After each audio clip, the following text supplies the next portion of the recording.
And of all the animes I've watched, I would probably say the scariest anime I have ever watched would probably be... If someone were to ask me what the scariest anime I've ever watched is, that's easy. It would easily be...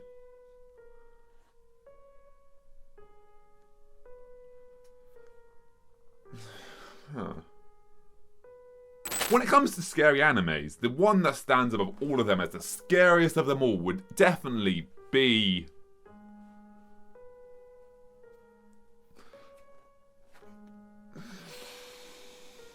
If someone were to ask me what my top 10 scariest animes would be, I'll tell them...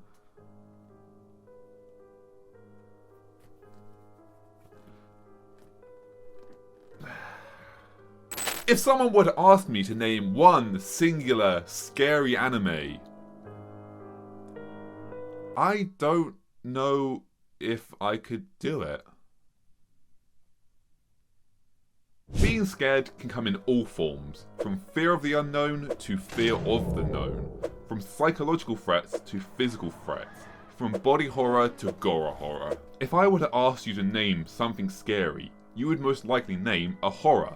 However, just because it's horror doesn't necessarily mean it's scary. Just look at any of the hundreds of early 2010 creepypastas that try to be scary through the use of horror and lean way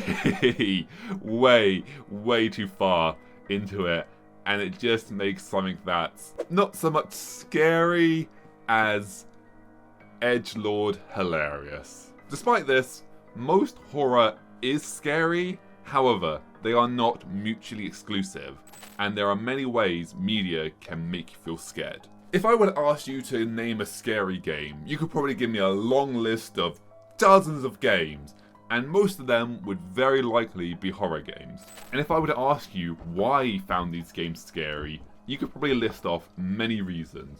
However, the core of what makes something scary would most likely be the feeling of vulnerability. Whether that is fear of what is known, such as Five Nights at Freddy's, with the fear of a jump scare you know is coming, or fear of the unknown, such as Dead Space and the knowledge that any event could have a necromorph in it, or even fear of the unknown known, such as Prey and the uncertainty of what is a mimic and what isn't, or through the feeling of helplessness, either through the game removing the ability to defend yourself, such as in the case of Outlast, or through the game giving you the ability to defend yourself, but limiting the amount of supplies the game gives you to create a feeling of helplessness, such as in the case of The Evil Within.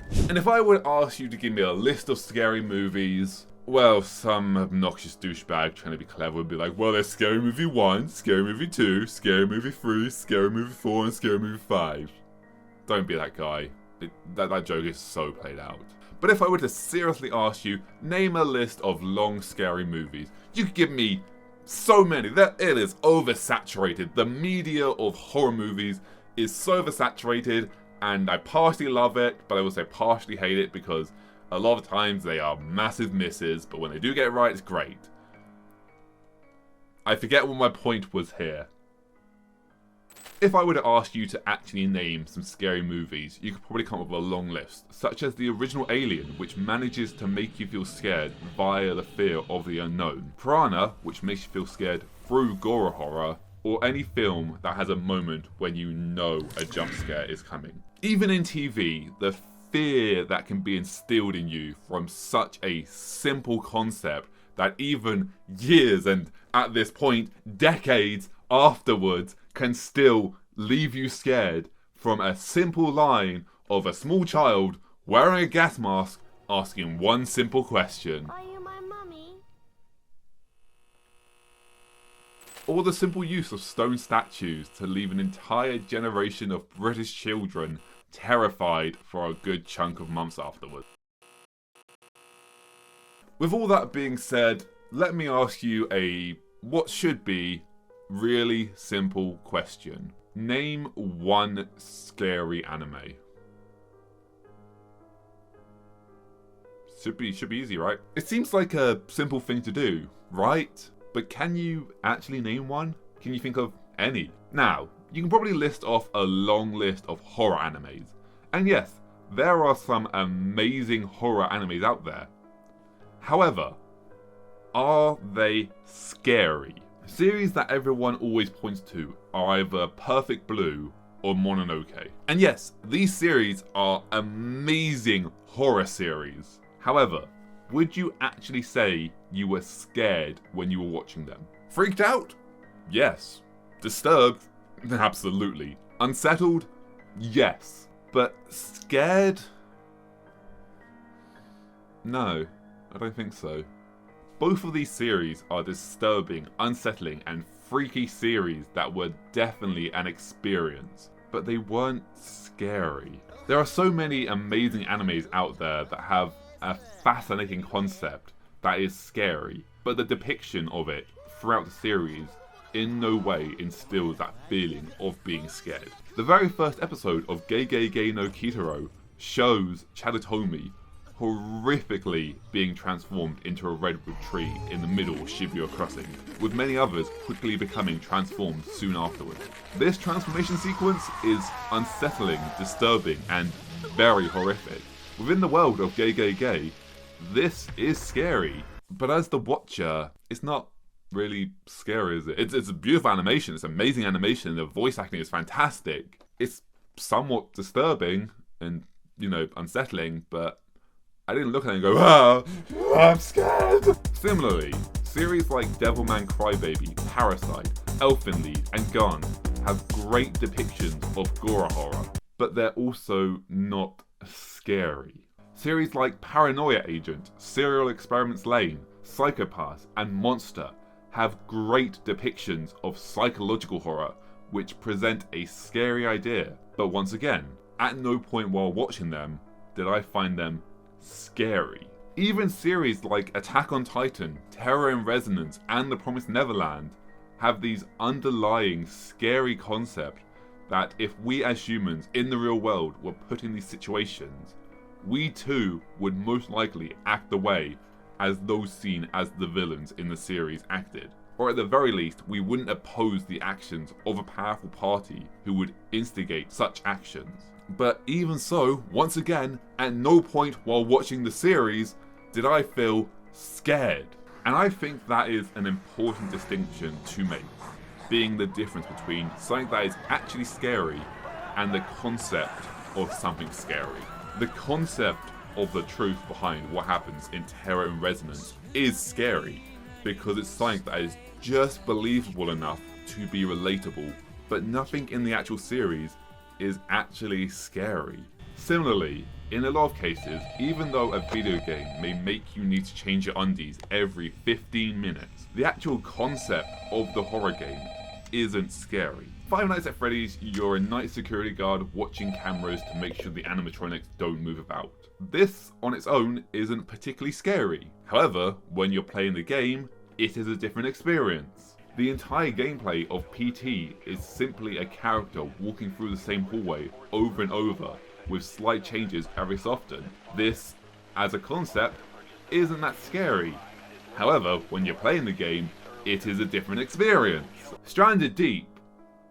Wait, no, that's the wrong game. Death Stranding, that's the game I wanted, not Stranded Deep. Stranded Deep is not, arguments, but yeah.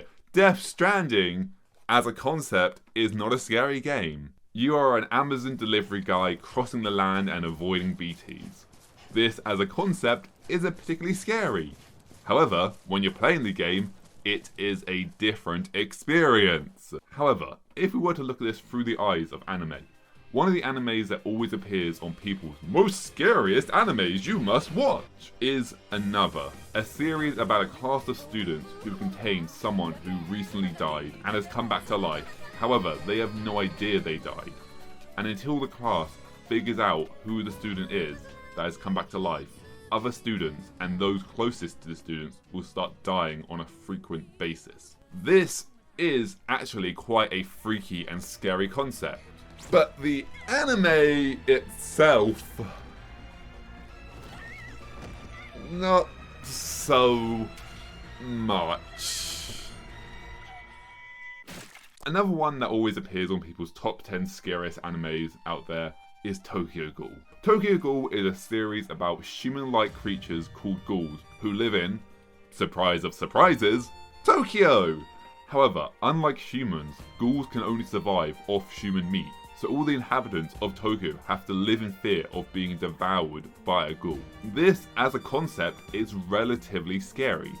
To not be able to live your life on any given day without fear of being attacked by a flesh-hungry monster. To be uncertain that people you work with aren't one. To be unsure that the person you just passed on the crossing isn't one. To be uncertain of anyone. This, as a concept, is scary. To be uncertain who you can trust in your life. But the actual anime isn't scary. And of course, I would be remiss if I didn't mention any of the many Junji Ito adaptations. Of course, later this year we have Uzumaki coming out, and I so badly really hope it's going to be good. I really do. I want a good Junji Ito adaptations, but they just don't really work. Most of Junji Ito's stories are ridiculous and are about the most bizarre and unusual things. Despite this, somehow, in the way he draws his panels, he manages to instill this feeling of, I wouldn't say being scared, but there is definitely a lingering feeling of discomfort that will stick with you for a long time to come after seeing it. However, the anime adaptations of his work, they just, I don't know, man. They just fail to capture even a fragment of what made his work so his work. And of all the animes I've watched, I would probably say the scariest anime I have ever watched would probably be the 2016 Berserk adaptation. But it's not because the story's scary. It's scary because, look at that animation. That animation haunts my nightmares. But if I were to answer you seriously and someone were to ask me what the scariest anime I've ever watched was, I would have a hard time even naming one. And don't get me wrong, this isn't me trying to be like, haha, look at me, I'm more of a man than you, I'm so manly, I'm so awesome, I'm so fantastic, because I don't get scared at animation. Hell no. I freaking love being scared. I love any form of media that can make me scream like a scared child. If I'm watching a really scary movie, I love having to actually pause it because it's freaked me out so much and made me scared. I love catching myself tensing up as I'm scared as to what is going to happen next. I love catching myself pulling away from the screen as I'm feeling like a jump scare is about to happen or something that is gonna make me scream. I love catching myself for the next few days after experiencing a scary movie, checking my real world house for the threat of whatever was in the movie. I goddamn love movies and games that make me so scared I have to leave the landing light on at night. I love being scared, but never once in my life have I ever felt that from anime. While video games are most likely the most effective medium for making a person scared due to the fact that the person playing has to control the character and has to come face to face with the horrors and scares and fears of the game, it is very evident that the media that you watch can be nearly as scary, which can be done by simply looking at any of the exquisitely well written horror and scary movies out there. This shows that horror and being scared isn't exclusive to gaming, but can easily be done through simply watching. So why are there no scary animes out there?